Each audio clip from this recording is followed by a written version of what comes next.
Sadhu, sadhu, sadhu. Let's pay our homage to our teacher, who is the Lord Buddha, the worthy one, the enlightened one, the supremely enlightened one. Namo tassa bhagavato arahato samma sambuddhassa. Namo tassa bhagavato arahato samma sambuddhassa. Namo tassa bhagavato arahato samma sambuddhassa. Well, Dhamma Greetings to you all. You are all very welcome to another session of Insight Meditation for Everyday Life. Today our topic lies on the theme of Dhātumanasikāra, which simply means the contemplation of four elements in our body. Actually, this is the fifth step of Kāyānupassanā, the contemplation of body as body out of 6. So we are nearly there by reference to the Mahā-Satipaṭṭhāna Sutta, which we have been learning and discussing to a large extent thus far. Well, Dhātu. Dhātu means elements or particles. Perhaps we could say roots, elementary qualities, or something like that. Dhātu. Then the Pali term manasikara, that means contemplating or reflecting or embarking upon within the sense of mindfulness and awareness. That means kind of we are very closely dealing with it, like just as a friend, just as a neighbor, perhaps. Dhātumanasikāra, overall, we could say we are dealing with four elements that are made of our body, right? When it comes to the topic, body, I feel it is a long-lasting debate. How is this made of? What are the elements that we have to observe? Or what kind of particles that we have been made of? This is very controversial. However, through the lens of modern science, when someone could say, oh, this is made of quantum particles, or atoms, or particles, or molecular, and so forth. However, in the same vein, when it comes to Buddhist analysis into parts or elementary qualities that are made of human body, there are four elements. In the sutta, the Buddha said, Punacaparam bhikkhave bhikkhu imameva kāyang yatha titang yatha panihitam dhātuso paccavekkhati. However, your body stands and is disposed. Actually, there are only four elements that we can manipulate through your body. Overall, there are four elements. Attimasmin kāye patavi dhātu, apo dhātu, tejo dhātu, vayo dhātu. There are in this body the earth element, right? The earth element. Then the second, the water element. Then the fire element. And finally, the fourth one, the air element. In a nutshell, we are made of earth, water, fire, and air. That's all. Perhaps you could remember last time we analyzed into 31 parts, kind of anatomical parts, on the theme of the repulsive nature of our body. This is kind of concluding, or to some extent we can say, this is kind of summarizing all the 31 parts of anatomical parts of our body to 4 elements. earthy elements, watery and fiery, and finally the air. So, and what's the point? Actually, what is the whole point of that? Why we should reflect upon kind of such a doctrine? Why it is important to contemplate on such a doctrinal element at all in the first place?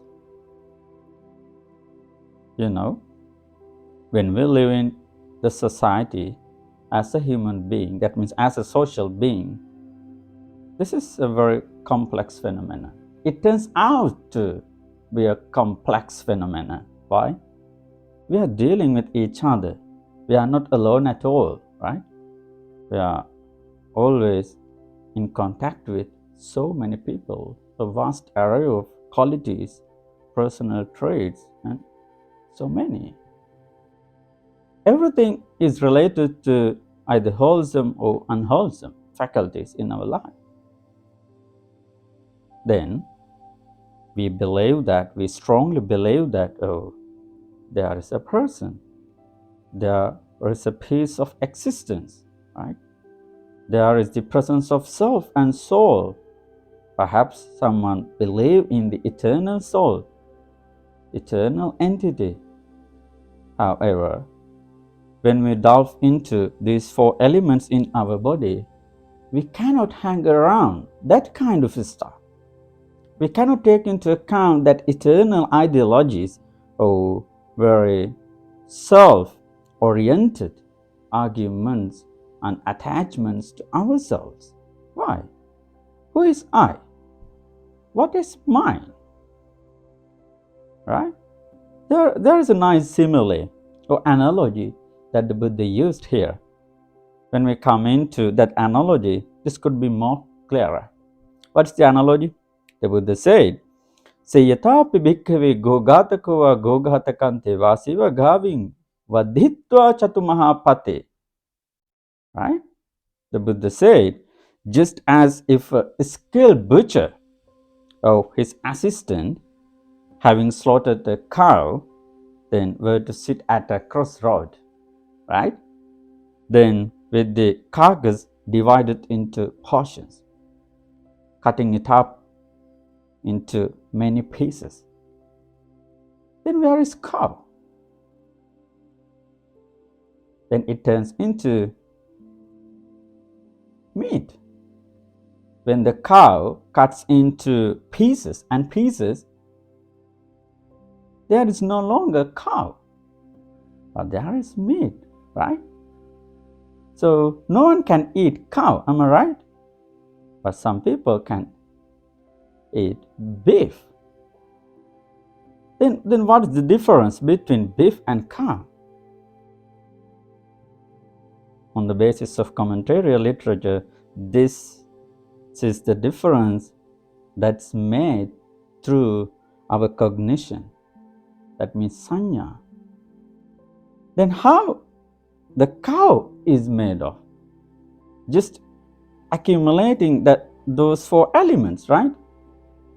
Earth, water, fire, and air.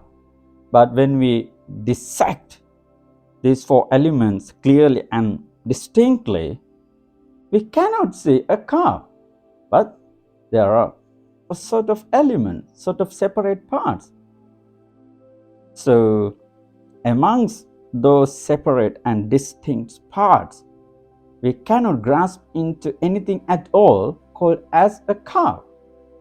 But there are some fleshes, a sort of meat, sort of some parts of body. No cow at all, right? In the same way, we could think of our life too. We say, oh, this is my finger, this is my hand, right? This is my left hand, this is my right hand, this is my body.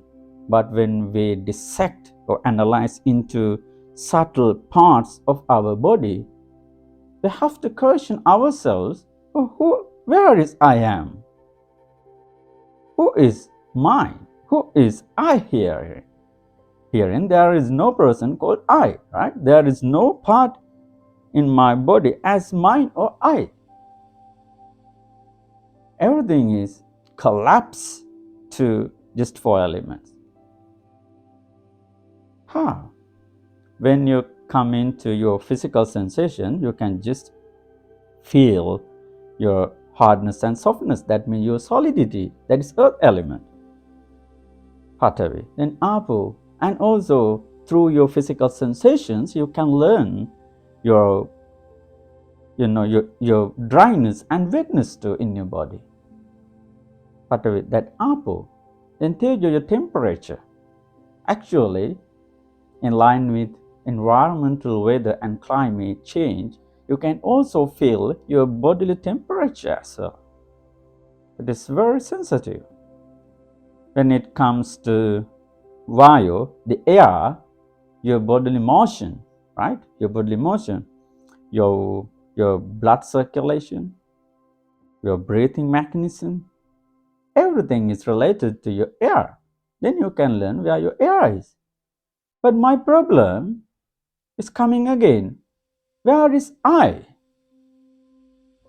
Is there anything at all called I or me or mine? From your bottom to down? Not at all. Up to down, there is no entity called me, I, or mine. So we are a collective entity, right? We are an accumulated entity made of these four elements. That's why this is very much helpful to understand the absence of self that lies in the depths of our life. And if we really want to understand the truth as it actually is, the Buddha used the term like yatha bhutang, as it actually is. That means cutting the edge of appearance, not the apparental reality, instead the actual reality. What's the actual reality? Then there is no person, no eternal soul at all. For this reason, contemplating on these four elements is really important to go back to our deeper roots of spirituality. Above all, in the sutta, Buddha said, iti ajjatang va kāye kāyānupassi viharati bahiddhā va kāye kāyānupassi viharati samudaya dhammanupassiva vaya dhammanupassiva kāye kāyasmi viharati.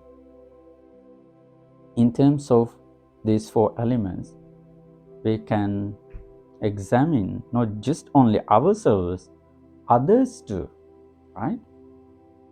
This is common to all human beings, not just only human beings, and all material entities too. We highly believe that there is a material reality, the objective reality, but what it is, where it is. When we analyze into these four elements, the whole world, everything begins to collapse by its very nature. Then where it is, what it is. Everything is impermanent, then everything is uncertain. Then why I am saying so? Apparently we can see there is a certain flux, the constantly changing stream. We are within it. That's why we cannot hold on to one static and inert or eternal substance. This is insubstantial. This is inessential within our life. So, the sutta called Mahā-Satipaṭṭhāna Sutta, in light of that, the Buddha said, well, when we can understand these four elements within our body, then it helps a lot to understand impermanent and uncertain. In a nutshell, we could say the ephemeral nature of the world. For example, when we get angry, right, then we can ask ourselves, with whom I get angry and which part, right? with his eye, or with his tongue, or with his face, with his legs, or with his hands, then with which part are you getting angry? Okay? When you get angry with your friend, with your colleague, or with your neighbor, then you can question again in return. With whom? I tend to kind of agitate my mind. Why? Why is it all about? So there is no point at all. So we are imprisoned by ourselves due to this kind of peripheral mind thoughts, feelings, and attitudes. So hence, there is a huge value and importance of developing this subtle reflection, the four elements. And also additional note with reference to the sutta called Mahā-Rahulāvada Sutta. You know the earth element, the earth, how much it is patient for us, and how much trouble do you make for earth, how much garbage and polluting things and refuse, so many things you just throw on it. But do you really think it has ever blame on you? It has ever rebuke on you? Not at all. Earth is still there. It is still patient. It is still static and inert itself, right? It has never gained action against you, no matter what did you, right? No matter what you did to it, no matter what you made, any harm, any disturbance, any pollution, any garbage thrown, but it is still patient. So it gives some glimpse to say that, well, just like the earth, we can develop metta and karuna, loving kindness and compassion. Just be like earth, just be like this planet. No matter what you do to it, but it never do in return. It still practices patience. It still practices tolerance. How beautiful it is, how nice it is. So overall, to conclude the introduction part, what I said at all, the four elements, the earth, water, fire, and air. These four elements are the essence or ephemeral essence of our lives. So the more you can practice and train through these four elements, you can detach from yourself. You can free yourself from greed, hatred, and ignorance. Why? Then you can understand the nature of uncertainty, impermanence, and the absence of self. Although we tend to attach to our body, and also we tend to make collision and conflicts with others, there is no point at all, because they are all changing. There is no kind of unchanging, everlasting entity within us or without us. Then, according to that understanding, the life has no eternal essence. Therefore, we have to practice the Dhamma to understand the reality as it is. Just like as a simile, be like the earth or the planet, be patient, practice toleration.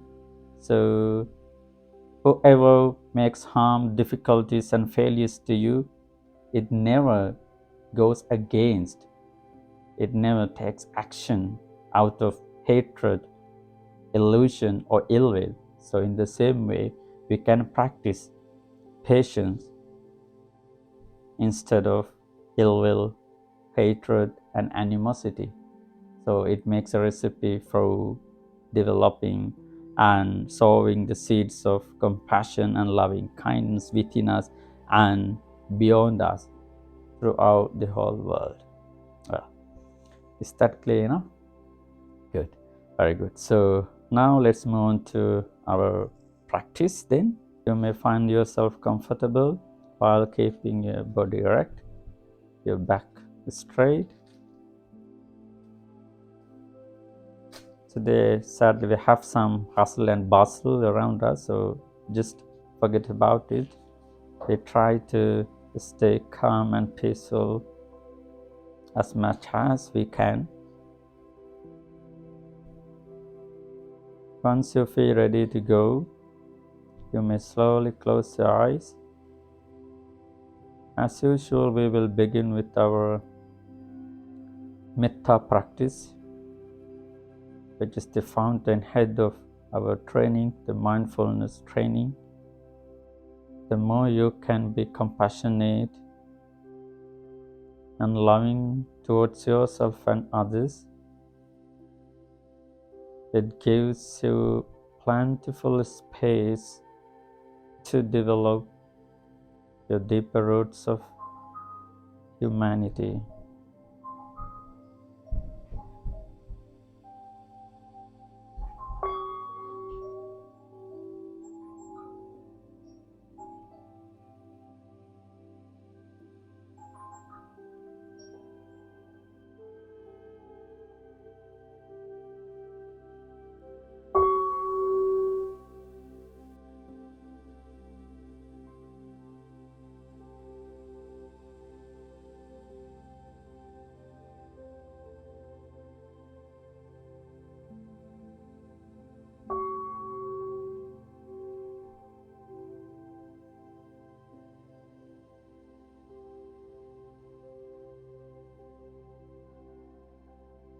First, take a deep breath through your nostrils. You may feel your lungs as full of air.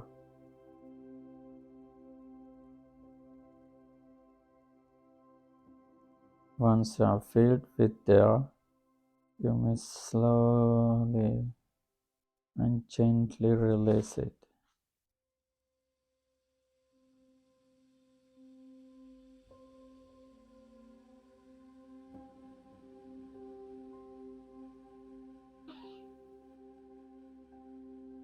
Once more, please.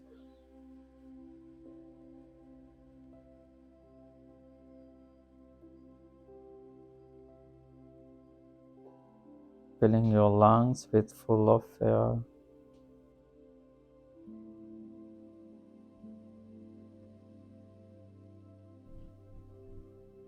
And slowly and gently release it.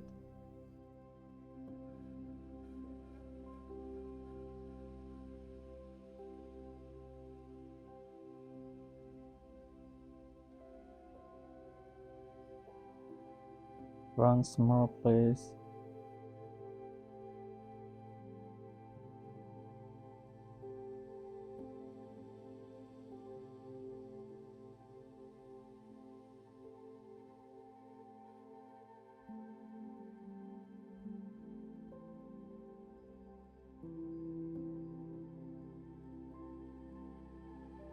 Now you have cleansed all your temporal defilements.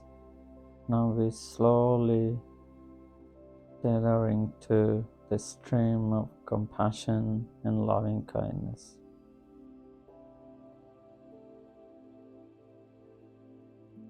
May I be well, happy, peaceful,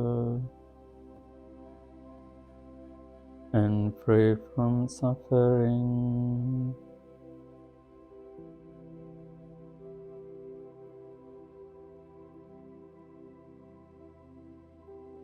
May no harm come to me.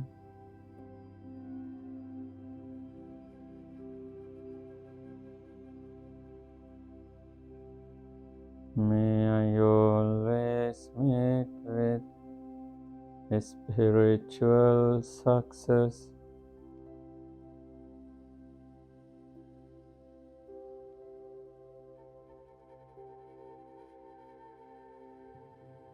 May I also have courage, patience,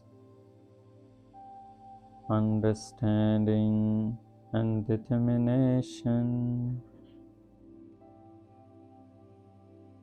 to meet and overcome inevitable difficulties, problems, and failures in life.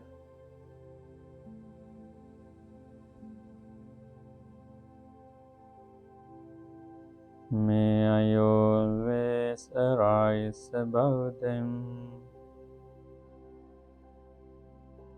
with morality, integrity, forgiveness, compassion, mindfulness, and wisdom.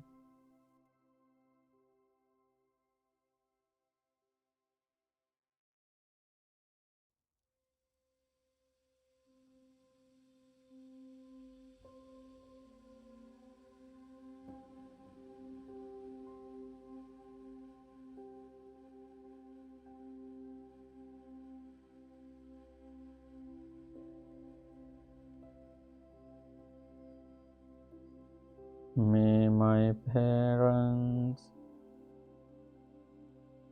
teachers, relatives, and friendly persons be well, happy, peaceful, and free from suffering.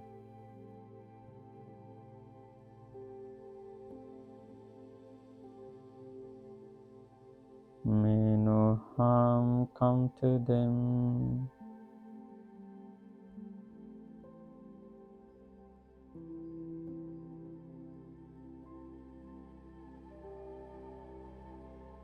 May they always meet with spiritual success.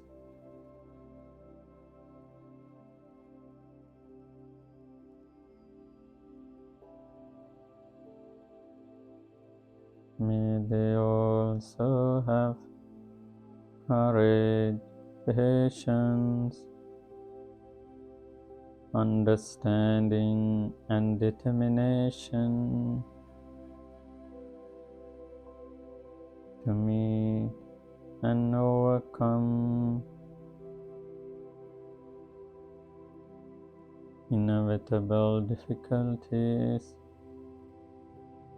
problems, and failures in life.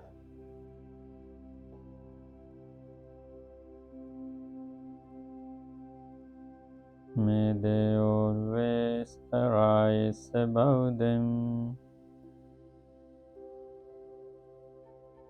with morality, integrity, forgiveness, compassion,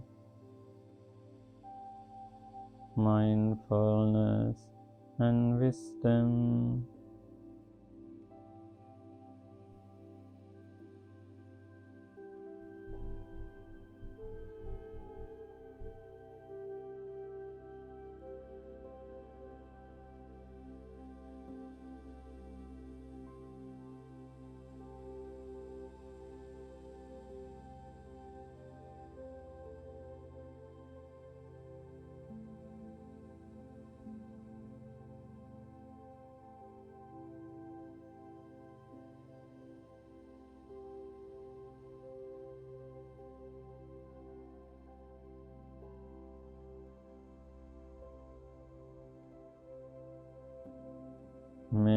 by unfriendly persons and enemies, if any.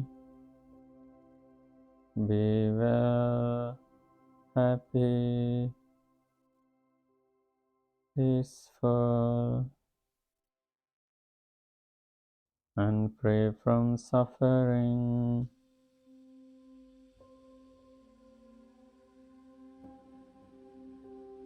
May no harm come to them. May they always meet with spiritual success.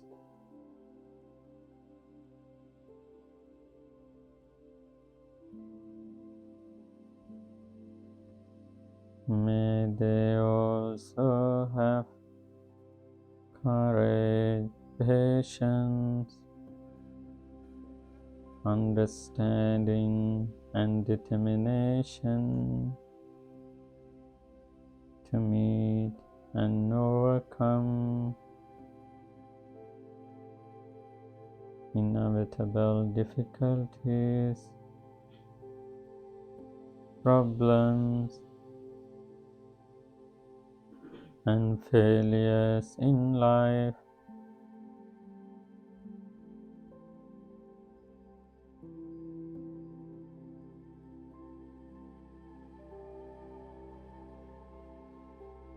May they always arise above them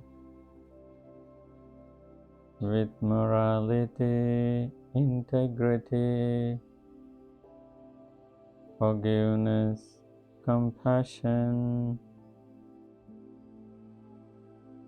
mindfulness, and wisdom.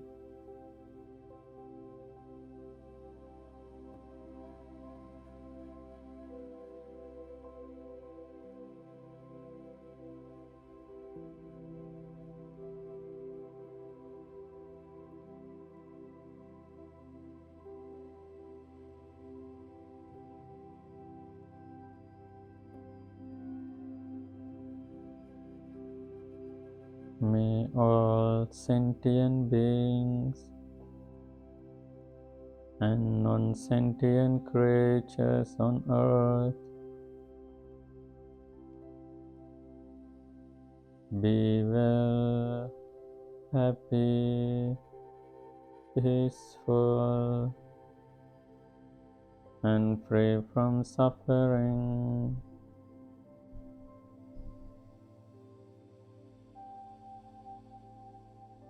May no harm come to them.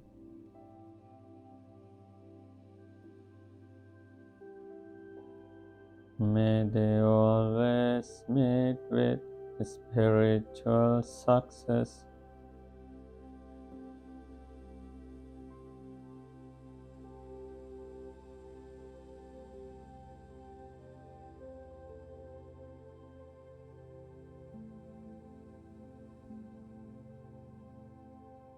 May they also have courage, patience, understanding, and determination to meet and overcome inevitable difficulties, problems, and failures in life.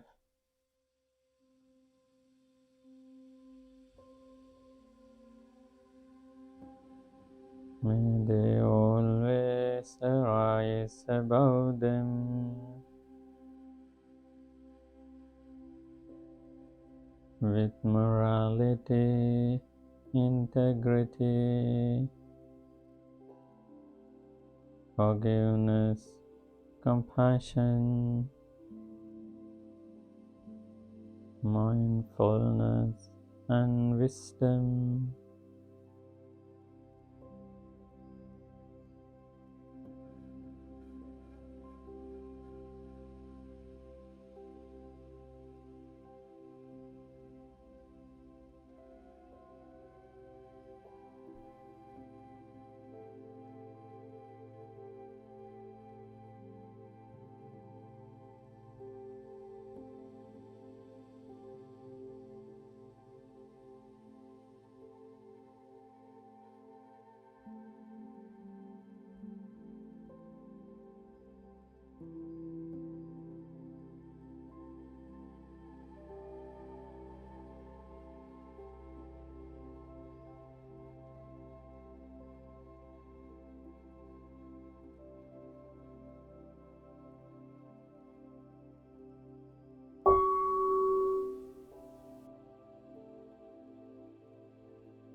Now slowly move on to our mindful breathing practice.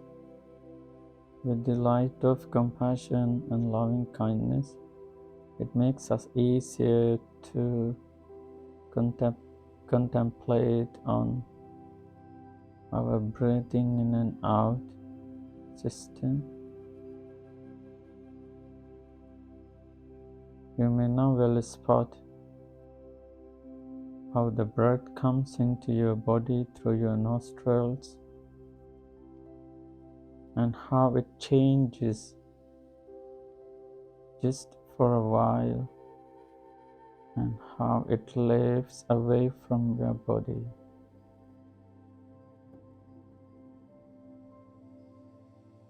How it comes up,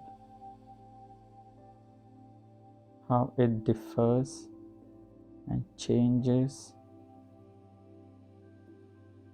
from moment to moment, how it decays, and the whole essence of your breath. It arises and then falls away, rising and falling away. Samudaya Vaya. Through our breath, we can understand the phenomena of arising and vanishing of our life too. Just step back from yourself, just as a skillful night watchman or gatekeeper. You just see and watch how it comes up and how it goes away. But don't get involved. With no involvement with it, you just see, you just look at your breath, the way it comes in, the way it goes out.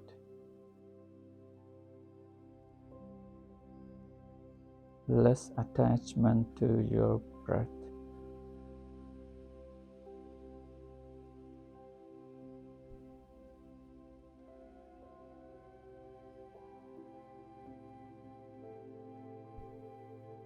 When you observe your breath, you may see whenever you take a long breath in, you see that. Whenever you take a short breath in, then you see it. Above all, you see the beginning and the middle, finally the end of one circle of breath. This continuing, recurring circle of breath. The more you can be familiar with this recurring circle of your breath, you can calm down your body, slow down the waves and rhythms of your body.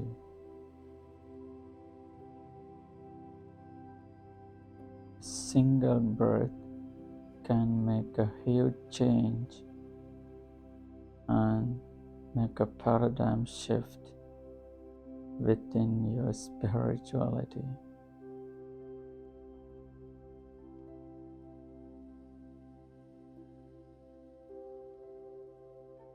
It's just here, but nowhere to be found. Within a striking distance of yourself. All you have to do is to be familiar and be friendly, but with no attachment to it.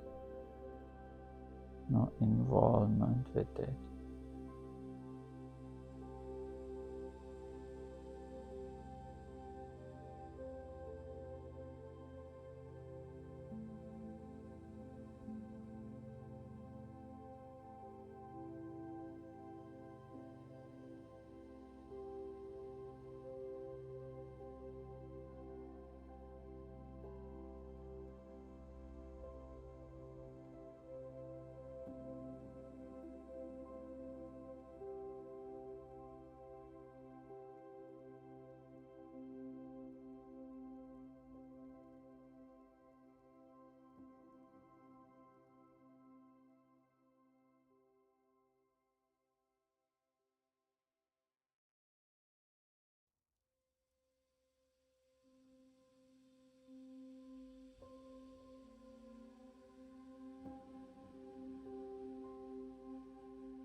Keep your attention to your nostrils. Whilst keeping your attention to your nostrils, you may well notice the breath.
Please bear in mind that you may not go far away from yourself where you are right now.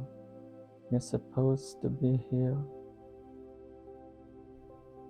You're meant to be practicing and training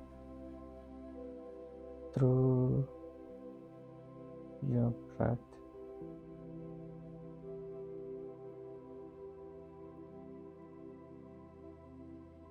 You know well spot how the breath comes in, how it appears and disappears, how it arises and falls away.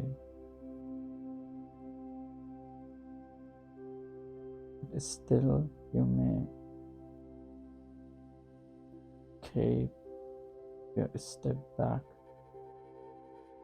for a little gap between the breath and yourself. Then it gives you enough space to look it objectively rather than subjectively, which means that paves the way for yourself to detach yourself from the breath.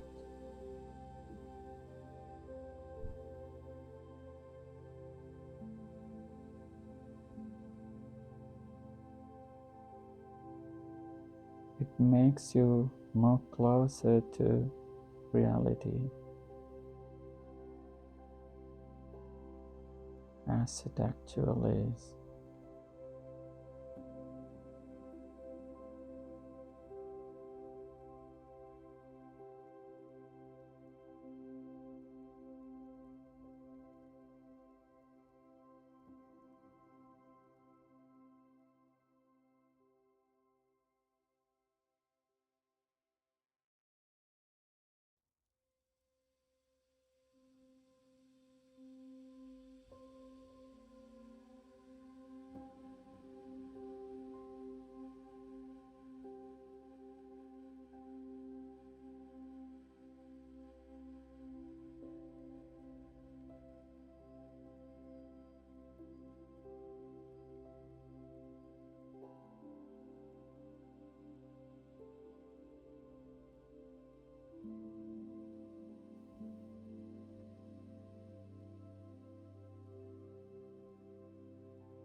The breath is not yours, as there is no person called I, or me, or mine. It is just a process that occurs for the survival of your body. So, with no subjective value or grant,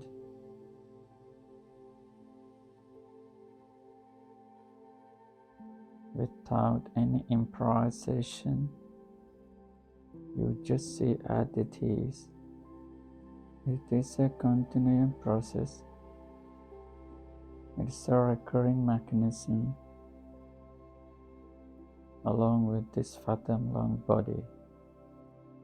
So you just see as it is. Your breathing process comes and goes. Nothing stays with you. Nothing remains within you. Arises and falls away. Appears and disappears.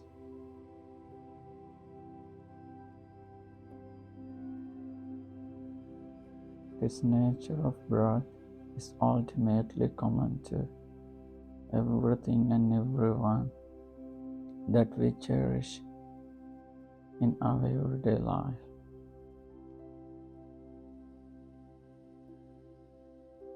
Nothing belongs to you, though you think and suppose something, someone belongs to you.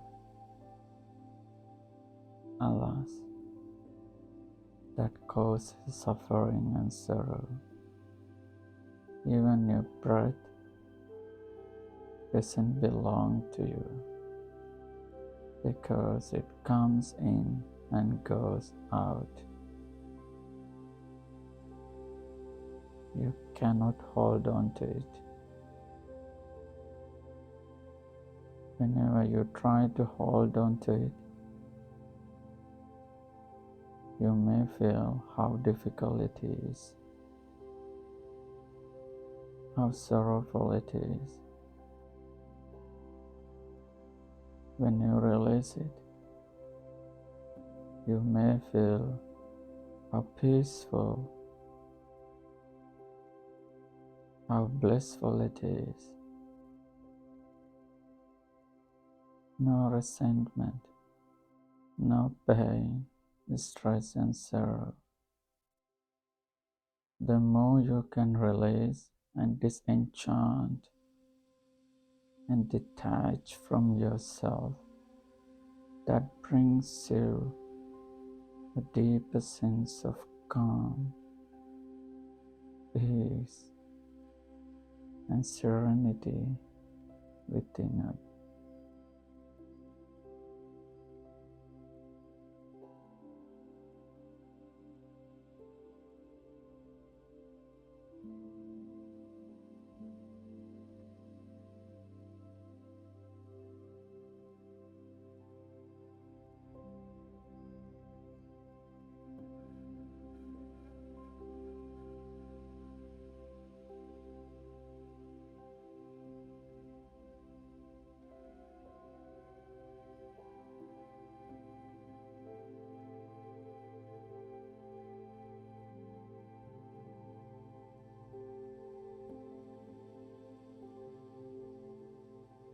Your single pace of breath is more than enough to understand the subtle nature of reality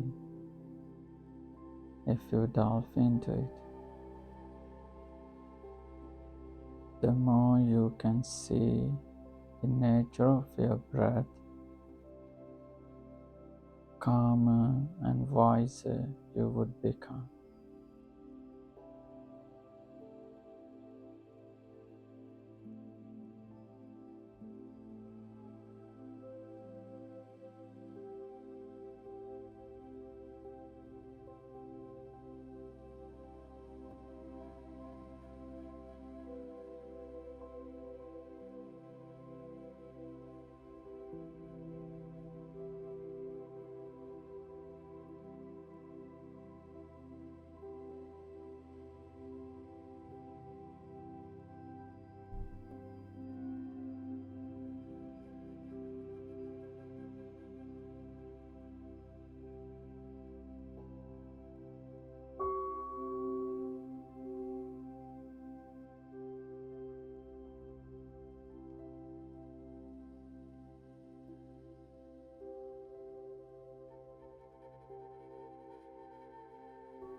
Sadhu, sadhu, sadhu.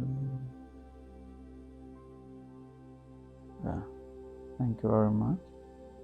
So, any question at all regarding today's session or your regular practice in everyday life?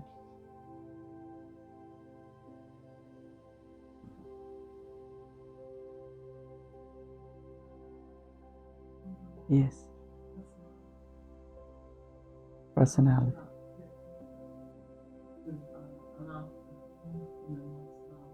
Yeah. Oh. It's a good question. Personality, when we explain the matter of personality, it directly comes through the conventional values and terms we have learned so far. right? So yes, we do have personal traits and personal qualities as a social being, as a human being too. But the whole point is that nothing remains unchanged or eternal, or nothing remains perpetual in this life. Everything is likely to be changing and moving on, like just a constant flux or stream that we are in. So when we talk about generosity, compassion, and loving kindness, these are all good personal traits. However, when it comes to the ultimate nature of personality, it is uncertain, because the existence of self is uncertain itself, right? So if something is uncertain and impermanent, then it gives you suffering, pain, and sorrow time to time. You have to experience. No matter how generous you are, no matter how kindful you are and compassionate you are, still you need to go through this stream. So, and finally, we do understand that the absence of self, that is the ultimate reality. That is the absolute truth what we see. So, in a nutshell, there is a gulf difference between the conventional understanding and the absolute understanding. Through the lens of conventional understanding, yes, there are people, there are personality traits, and there is a material world, there are kind of perceptive and perceptual world, and sensory matters, and everything there, including personality. However, through the lens of our absolute truth, the ultimate understanding, everything is collapsed into its ultimate nature, changing and vanishing, right? Arising and falling away. So even personality, by its very nature. Yeah, good.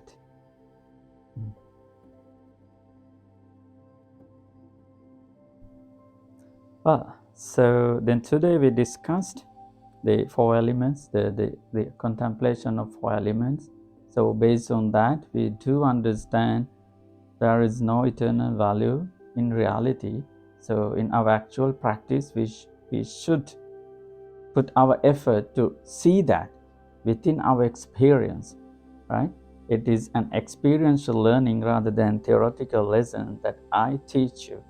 You need to go through it within yourself, your own empirical evidence in your day-to-day living.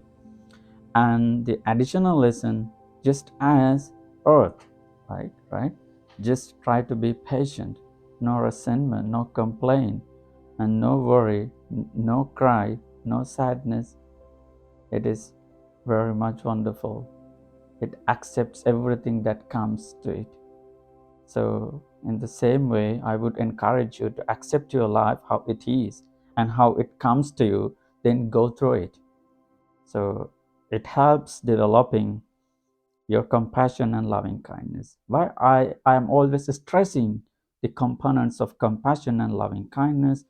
Well, the reason lies behind that.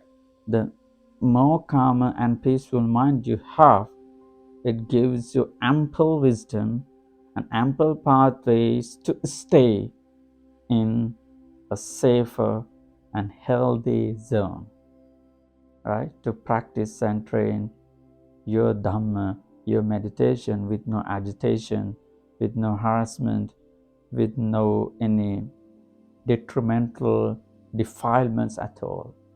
So that's why it is very much important. Well, so by the great merit you accumulated today, may you continue to remain safe, healthy, well and happy.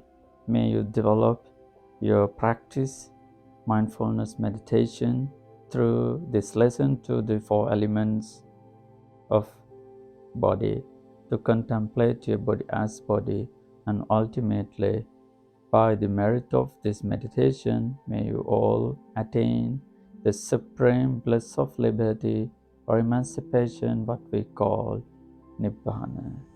Sadhu, sadhu, sadhu. Thank you very much for coming today.